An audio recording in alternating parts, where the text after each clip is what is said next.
Good morning. My name is Bruce Gordon. I'm with the Minnesota Department of Public Safety. Thank you for joining us here today, and thank you to those of you who are watching online across the state of Minnesota. We're here to talk about an issue that might not be on everyone's radars right now. It's called marijuana wax. Marijuana wax is a street name for marijuana concentrates and derivatives.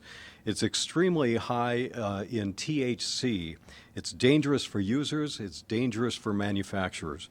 Across Minnesota, the violent crime enforcement teams are seeing a rise in the seizures of marijuana wax, especially here in the Northwest Metro, which is why we're in Robbinsdale today. This drug might be new to some people. It's important to talk about the dangers of the drug and recognizing what it looks like, especially for parents. Today you're going to hear from a number of speakers, including Chief Michael Goldstein, who will speak on behalf of the agencies that make up the Northwest Metro VCET. Commander Robert Topp, who heads the Northwest Metro VCET, he'll show you the different types of product that they have taken off the street. Hennepin County Medical Center addiction medicine expert Joanne Lays will describe the dangers for those that use marijuana wax. And finally, the DPS Office of Justice Program Statewide Gang and Drug Coordinator Brian Marquardt will talk about the statewide marijuana wax problem. First of all, Chief Goldstein. Thank you. Good morning. The Northwest Metro Violent Crime Enforcement Teams encompasses 8 law enforcement agencies in our area.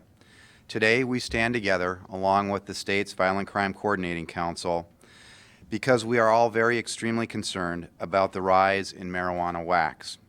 Representing the City of Brooklyn Center today, we have Chief Tim Gannon, Deputy Chief Mark Bruley from the Brooklyn Park Police Department, Chief Jason Sturgis from the Golden Valley Police Department, Major Pete Dietzman of the Hennepin County Sheriff's Office, Chief Tim Fournier from the City of New Hope, Chief Jim Franzen from the City of Robbinsdale, and we thank the Chief for allowing us to be here today hosting this event.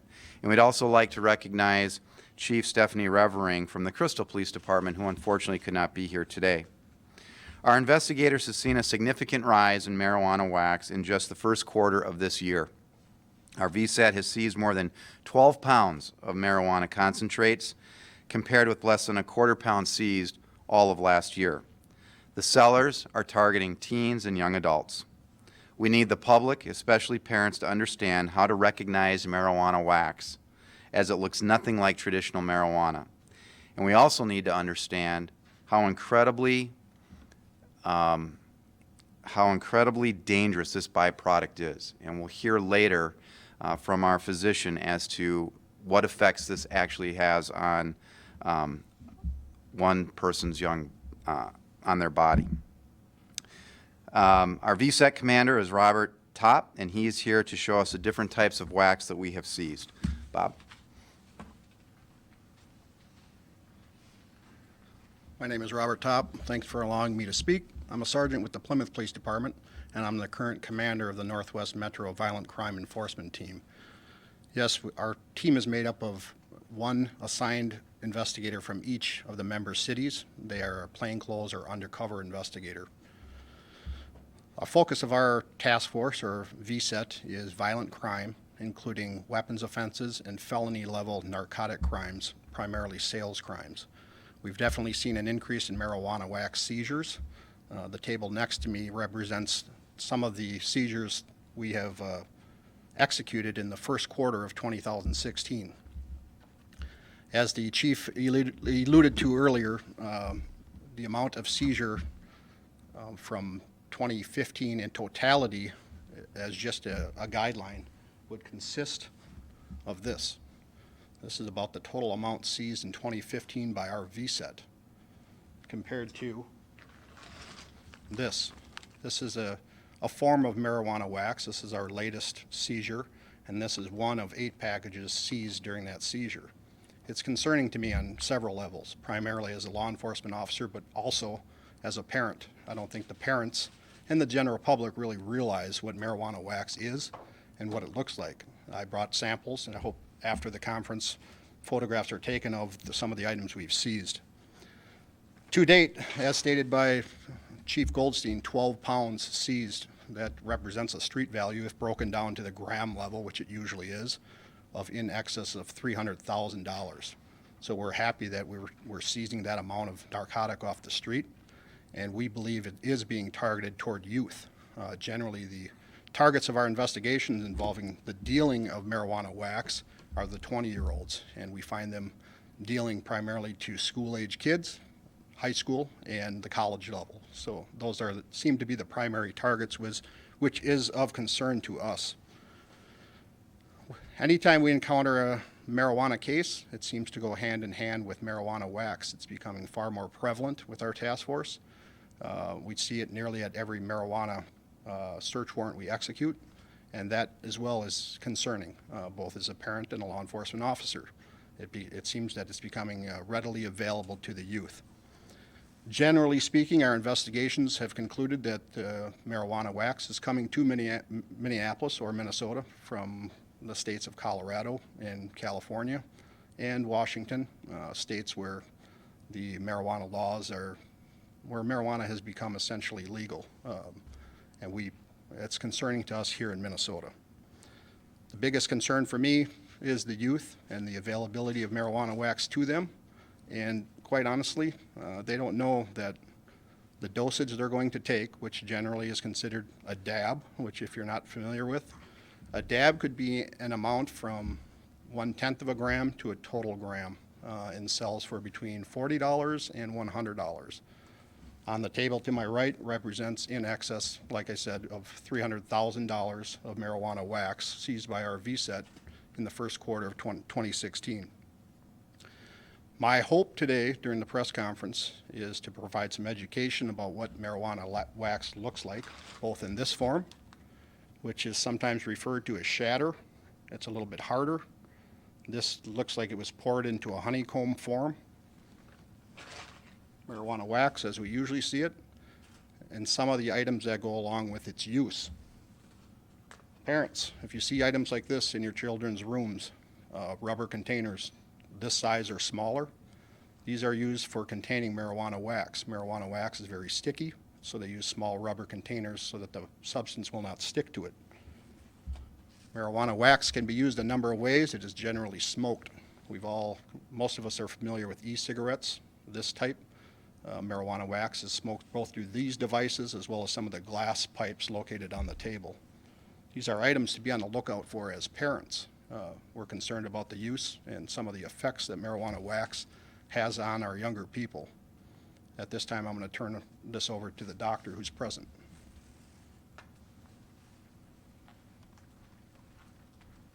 Hi, thank you very much.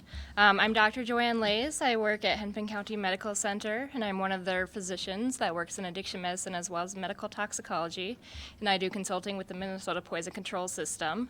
And marijuana wax is a little bit different from the typical cannabis plant material that people are more familiar with hearing about because of the concentration of THC, which is a psychoactive component in marijuana. The concentration of THC in the marijuana wax or marijuana concentrates is ranging from 30 to 90%. It's quite variable, whereas the THC content in the typical cannabis plant smoked material is as low as 1 to 5%. And so with this high concentration of the THC components in the wax, there is a lot more intense psychological and physical effects from the marijuana concentrates. And due to the increase that was relatively recent in the marijuana wax, we don't really know the long-term effects of the concentrates and whether it differs from the typical marijuana plant material that people smoke. The adverse reactions of the marijuana wax include increased heart rate, increased blood pressure, which can be at times life-threatening for people with cardiovascular problems. There's a lot more nausea and vomiting that we see with the marijuana wax concentrates. We've seen some more psychosis or hallucinations and paranoia with the concentrates just because of the increased components of THC in the wax. And we've definitely seen increase impaired judgment and concentration, which is concerning because that can affect somebody's ability to drive. It can affect their ability to make safe decisions. They may be more apt to make decisions that would lead them to endure trauma or other accidents and injury while on the concentrated marijuana. At the Poison Center, we've consulted on several cases involving the marijuana wax. A lot of them have been in teenagers, which is concerning for us. One case that I can recall is a 16-year-old male came in saying that he was smoking dabs, and he was presenting with drowsiness, he was having heart palpitations, very anxious, and he ended up requiring IV fluids, medications to help treat the nausea, medications to help treat the anxiety, and had to be under medical observation for several hours. And that's pretty similar to the other cases that we've seen at the Minnesota Poison Control Center as well. At the Poison Control Center, we've had 9 inquiries in the past year about marijuana wax, but that's probably greatly underreported. The Minnesota Poison Control System is not set up to catch the full epidemiology of people using illicit drugs in the community. So the fact that we've seen 9 cases, it means that there's a lot more cases out there of people using the marijuana concentrates. Of the 6 of those 9 have been in the age range of 14 to 18, and the other cases are probably their low to mid-20s who are using the marijuana wax. So what I would say the biggest concern about the marijuana wax is that people probably don't understand that the high THC content in it can lead to the very intense psychological and physical effects, more than what they're probably expecting. And that can lead to the adverse health problems we've seen with people coming in after using the wax, as well as the potential for increased trauma, motor vehicle accidents, and other injuries. And with that, I will turn it over.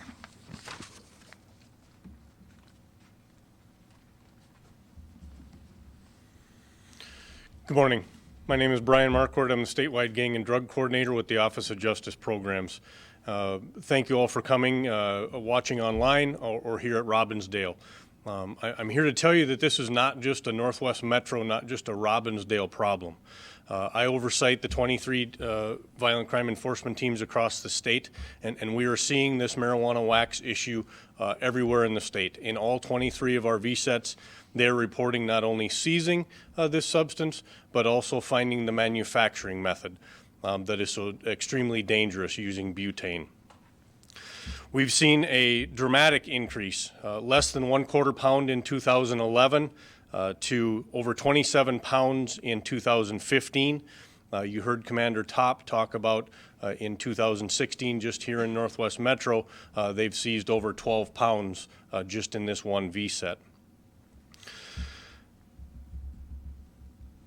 Each one of our VCETs has come across manufacturing operations. Many of them are discovered after a fire or explosion, some of them after the manufacturing method has already taken place. Marijuana wax is produced with butane. Before you leave the room, on your right is a poster that explains and has pictures about the manufacturing process. Butane is a highly flammable and dangerous substance. Manufacturing these concentrates results in fires, explosions, death and injuries across this country, and including Minnesota. A marijuana wax manufacturing operation in St. Cloud caused a fire and led to the death of an elderly woman. 2 men, including the woman's grandson, recently pled guilty to her murder. It's no secret manufacturers go to great length to conceal their manufacturing, whether it be in basements, back rooms, or hotel rooms, wherever they can try to secrete their operation as not to be discovered. The more operations we can shut down, the more of this substance we can take off the street, and really the more information that we can provide to all of you, parents, educators, people around the public, to be aware what these substances look like and what they can do will make all of our communities safer. Thank you for coming. Thank you for watching online, and we will take questions at this time. Any questions for any of our speakers? So is this like the new meth? I mean, is this rivaling that problem? So we have record seizures of methamphetamine across this state as well. This is not to compare marijuana wax to methamphetamine at all, but we have seen a dramatic increase in marijuana concentrates across the state. Why is it becoming so popular? I think as the doctor spoke, the high THC content is attractive to many. As you can see from some of these substances, they're very easy to conceal.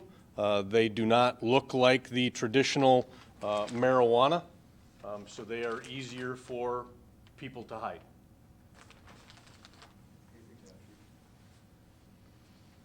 Well, I apologize for getting tongue-tied when I tried to describe how dangerous this product is in my opening remarks, but I think what's important to note is that primarily, this is being manufactured, as was indicated today, in people's basements and elsewhere, but it's also legally manufactured in states where recreational marijuana is allowed.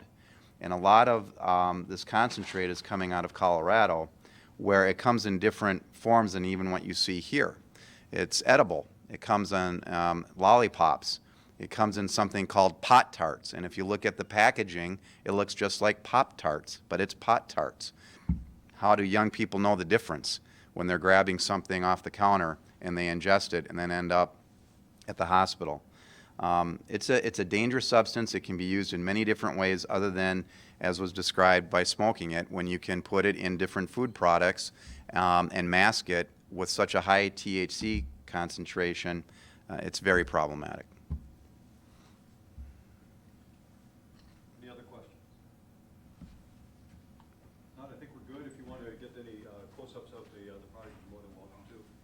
And thank you for coming today.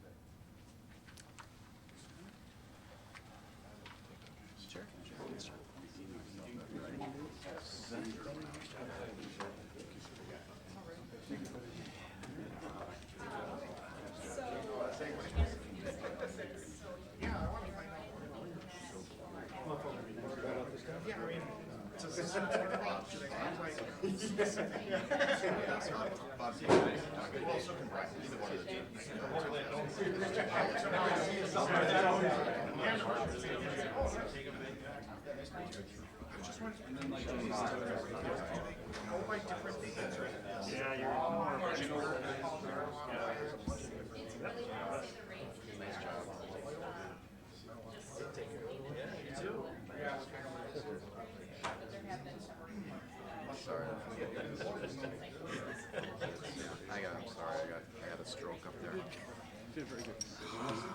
Yeah, no problem. I'll give you, look up on the items. Sure. Yep, then I'll. Thank you very much. Very nice job. Oh, yeah, not so much, but that's fine. Take care. See you later.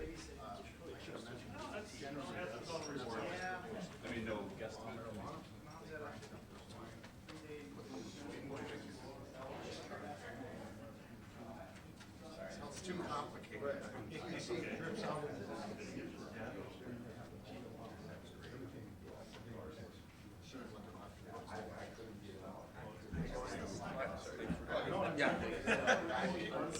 Did you get all your shots too, Ben?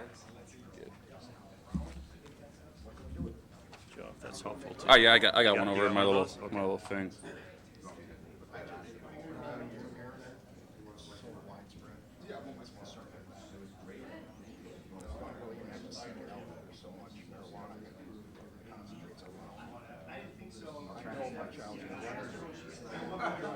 Yeah, right.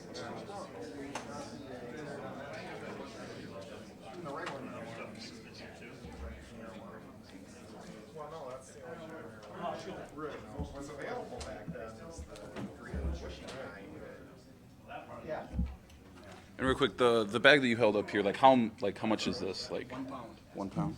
Okay, cool. Thanks. So all this was stuff that was seized here in Northwest Metro just in the first how long is this here?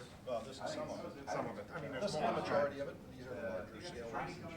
And so if you're collecting this much, and there's 22 other, Our VCET focuses on a lot of them. just on the wax. And then what's more concerning is